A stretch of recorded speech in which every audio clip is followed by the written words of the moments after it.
Towards a greater Nigeria has entertained illustrious, hardworking and patriotic sons and daughters of Nigeria so many times that it is almost losing count. But each time a guest is picked up by the candid cameras of Nigeria's foremost current affairs program, the joy of informing the public about some goodness happening somewhere in the land to shore up the development strides of Africa's most populous nation and biggest market simply overflows.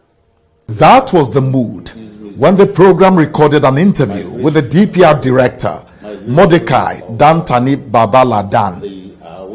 And this is surely not the first time the DPR director is facing the cameras to speak about the activities of an affiliate of the Federal Ministry of Petroleum Resources, FMPR.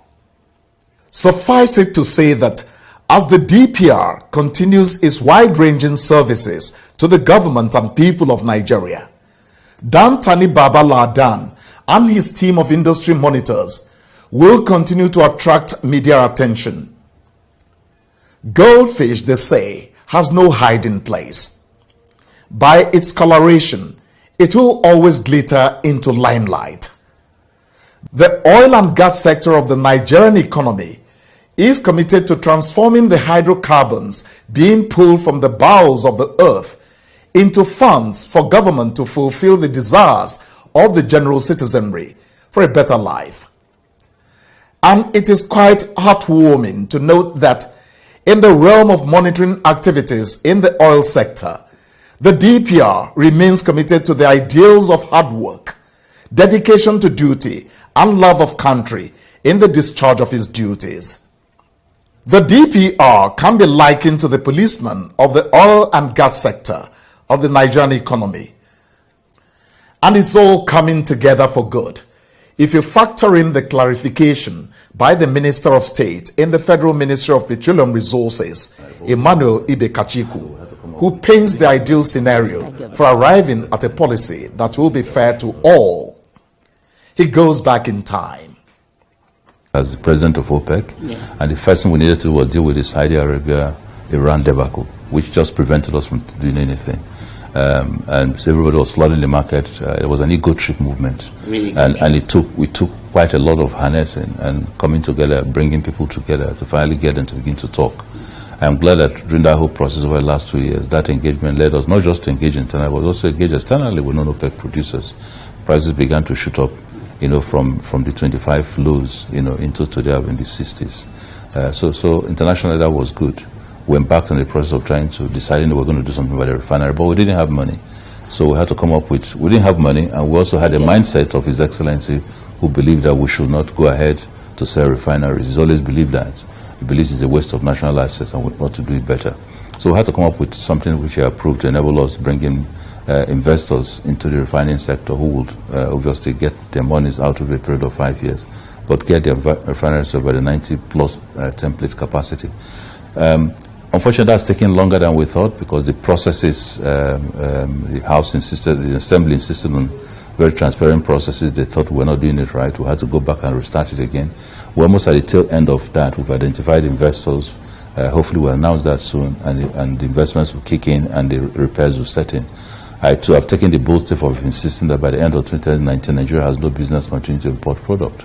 Now, I hope I achieve it, but what is important is that we're now focused on the fact that we need to exit that business model.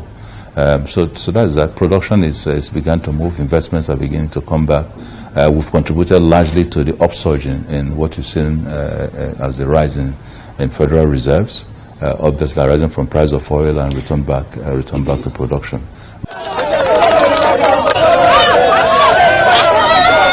Its duties are so central to the success of the industry that you cannot for a moment imagine activities there without the highly relevant regulatory influence of the department. Here's Dantani Baba Ladan again with a clear statement on the central role of the DPR in Nigeria's oil and gas sector. The Department of Petroleum Resources is the sole regulatory agency of the petroleum industry in Nigeria. Our role covers the supervision and monitoring of the industry, right from the upstream through the midstream down to the downstream. So we cover from cradle to grave of the petroleum industry, if you want to say that. We cover and monitor many assets of the industry, right from the exploration, production of crude oil, down to the refining and sales and distribution of the petroleum products. The director's submissions pick up even more depth as the deputy director and head upstream, Pat Maselli, throws in her own explanation.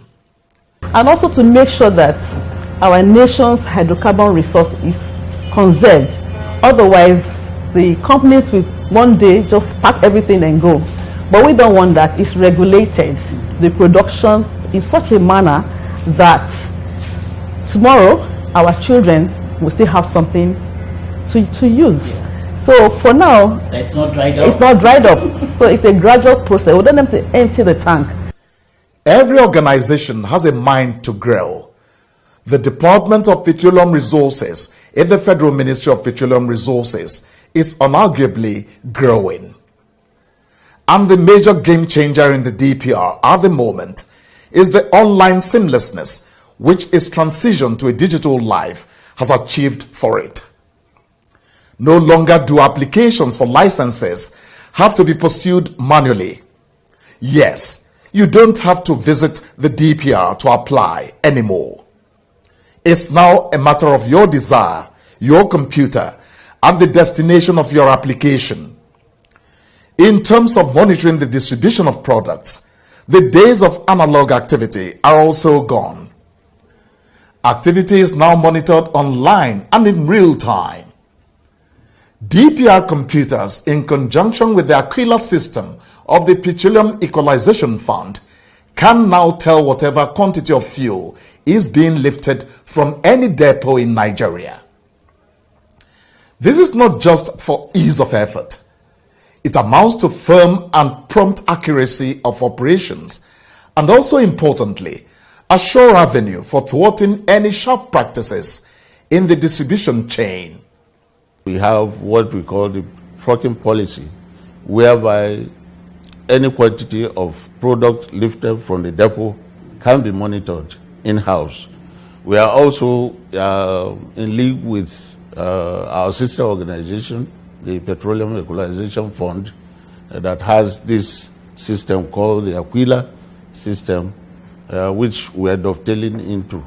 And we can sit in our offices and monitor the lifting and without distribution stress. Without stress, yes.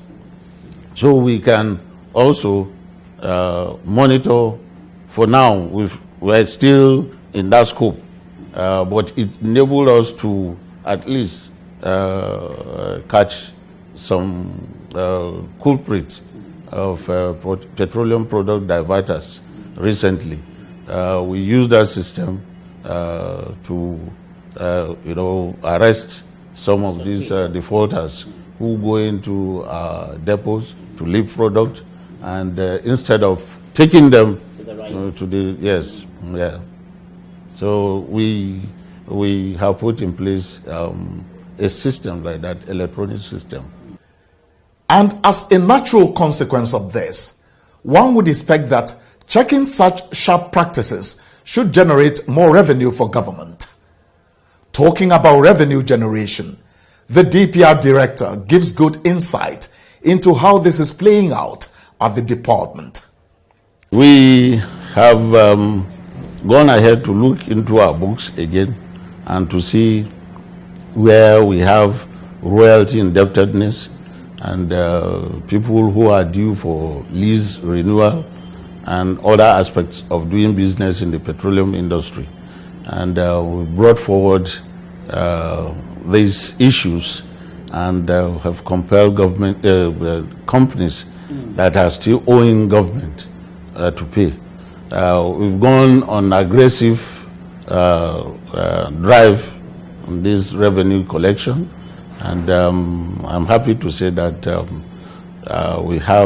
we've had substantial compliance on this. So many millions of dollars have been generated for government. And you are not relenting? We are not relenting. Because you have targets. We have targets, yes, and we are making the companies to comply. Deputy Director and Head Corporate Services, Ahmed Rufai Shackle, also loans his voice to the great service which New Realities in DPR has done to good communications. We have aggressively built capacity in our staff so that we will enhance service delivery to the oil and gas industry.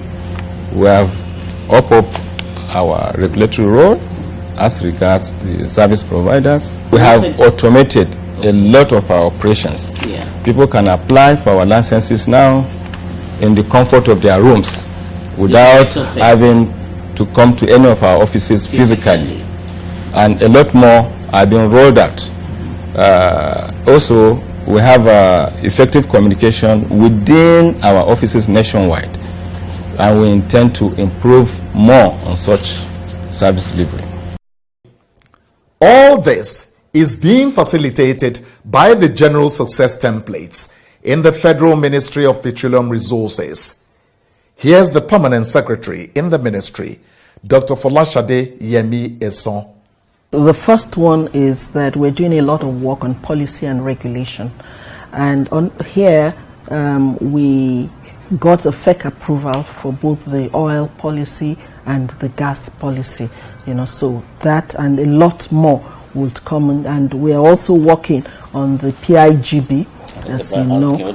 Yes. So we're doing a lot in that area also. And the second one is the business environment and investment drive.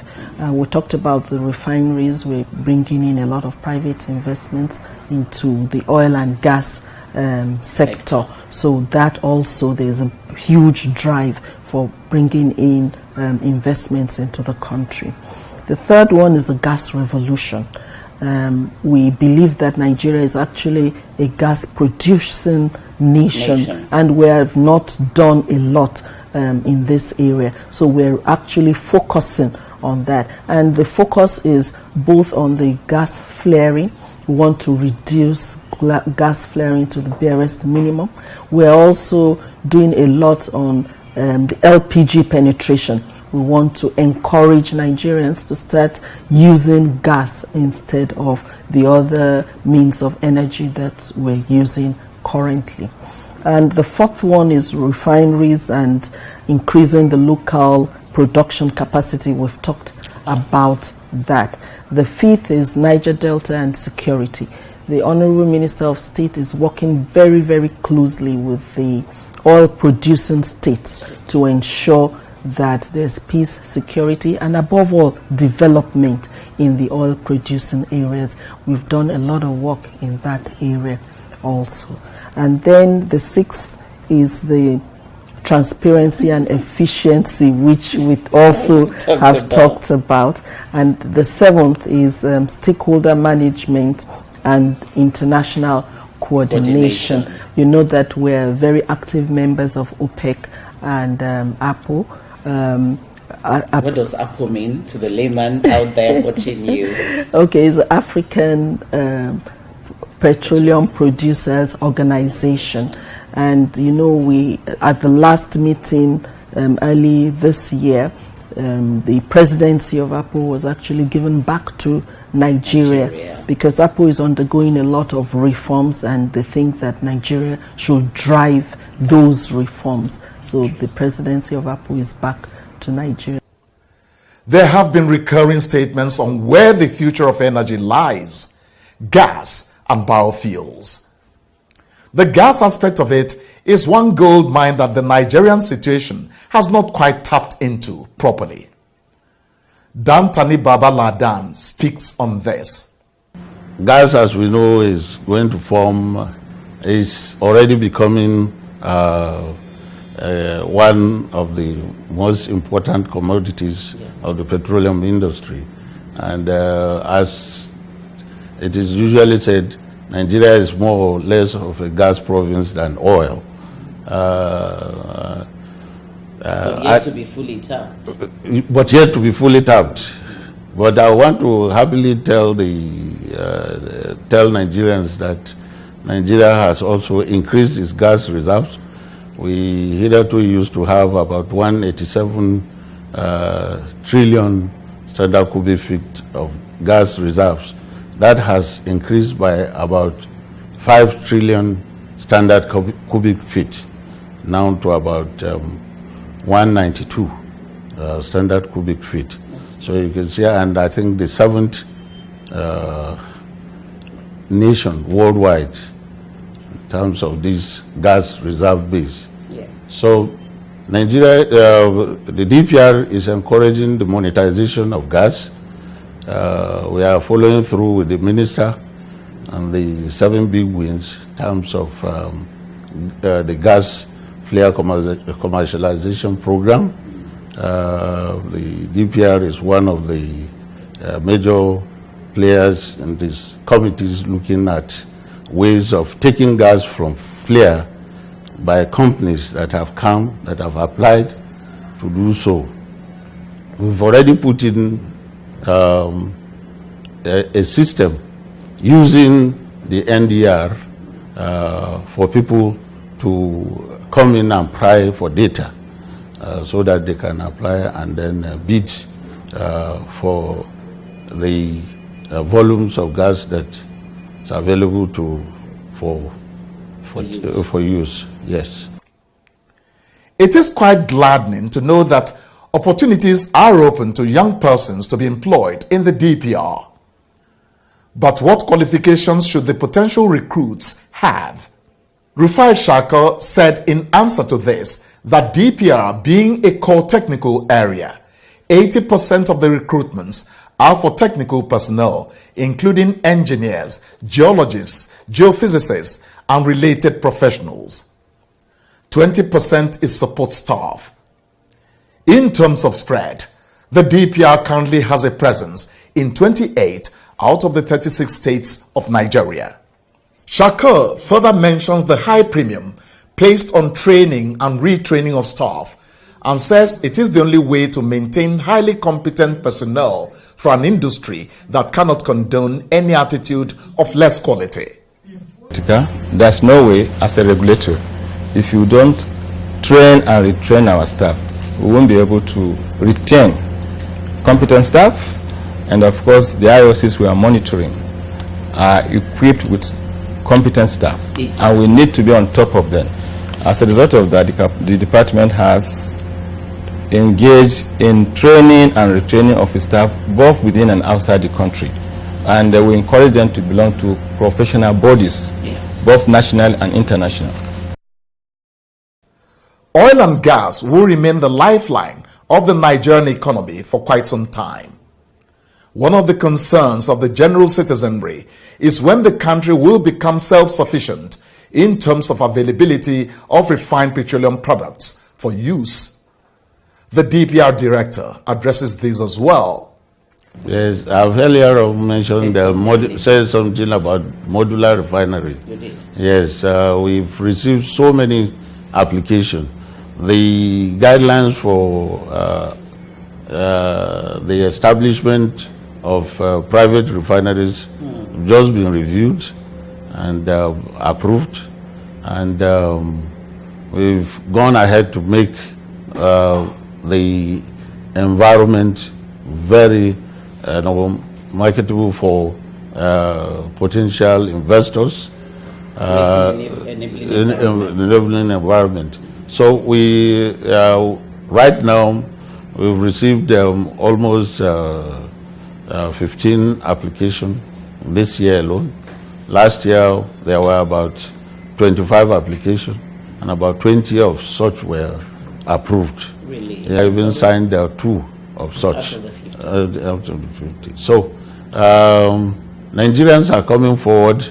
The only problem is the capacity and the financial constraints. Nigerians have shown that interest in going into private refining, which is very encouraging. Yeah. Remember that Dangote also is coming up with one of the biggest refining complex in the world, and Nigerians are eagerly waiting. So we look forward to that. The DPR is playing its role in that area also. The engineering and the detailed engineering design and other requirements have been fulfilled. And so we're just waiting. Fair projections, one should say at this point. From the tone of the DPR director, the will to change a situation that does not augur well for supply of a very important petroleum product, the premium motor spirit or petrol, is there. It does seem that time is already working against the abnormal.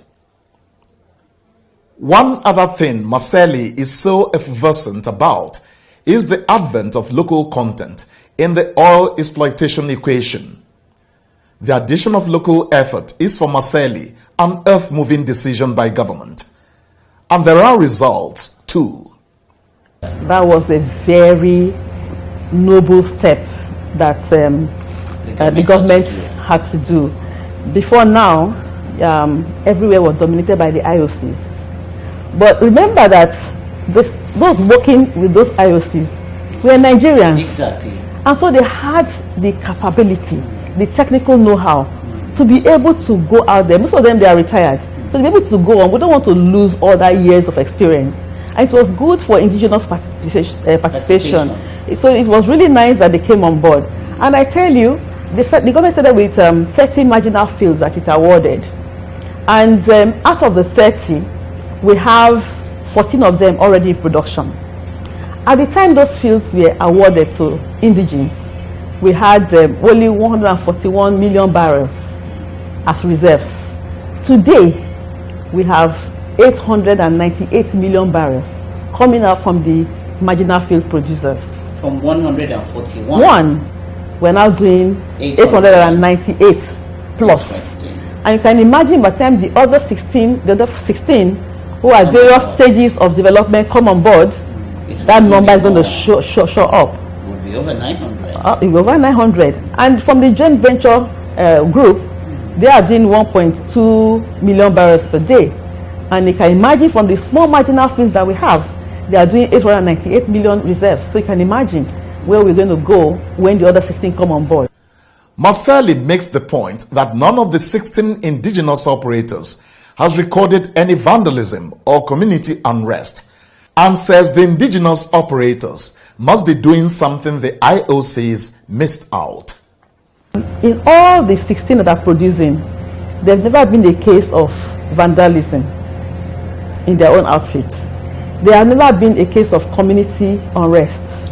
That means that they are doing something that's making people happy. Making them happy that the IOCs, the original, those that are controlling the oil space, didn't do before. So now, most of the companies have equity that they're giving to the community. Okay. They've hired both skilled and unskilled employees. Yeah. So all of that has added value. If all the IOCs and other indigenous companies can do the same, then I think we'll be at peace in Niger Delta. And we're going to increase our production. Right now, national production is about 2.1, 2.3 million barrels per day. But we have a capacity of doing 2.7 million barrels per day. If you take out the unrest, community issues, and pipeline vandalism, we'll be doing 2.7 million barrels per day. And pipeline vandalism is reducing? It's reducing, especially in the area, yes, by virtue of the intervention. So government is doing very well, and DPR, we are monitoring that to make sure that all of these indices are put together, and then communities are happy. To take it all to a fine conclusion, Dantani Ladan employs his mind's eye as he envisions a future for DPR. I want to see an agency which we've started already, the processes of putting this agency at the highest pedestal, to be counted as one of the best regulatory agencies of the oil and gas industry in Africa and the world at large. We've started those processes, and it is our hope that it will be carried forward, even while we've long gone. This vision will be carried forward by those coming behind us. We are also ready to work with Nigerians. Our doors are open. We welcome all ideas, views, and observation as to how to best monitor the petroleum industry in Nigeria. The DPR director has made an earnest and honest wish. With the path he and his management team have laid and are still laying, there is no doubt that the transition from wish to reality is only a matter of time. In the interim, he and his lieutenants can only be urged to keep at it and never to look back. Better days are coming for the Department of Petroleum Resources in the Federal Ministry of Petroleum Resources. And so it's getting better at the petroleum industry, at the ministry and the parastatals. I would say join hands with them to see how we can effectively continue to move the sector forward. Honorable Minister did say it is a process. Don't forget that. It is a process. It's not what you expect them to do in 1 year or 2 years. So join that process and Nigeria will be better for it. Thank you so much. I remain your anchor on Motaya Motor Show. God bless you.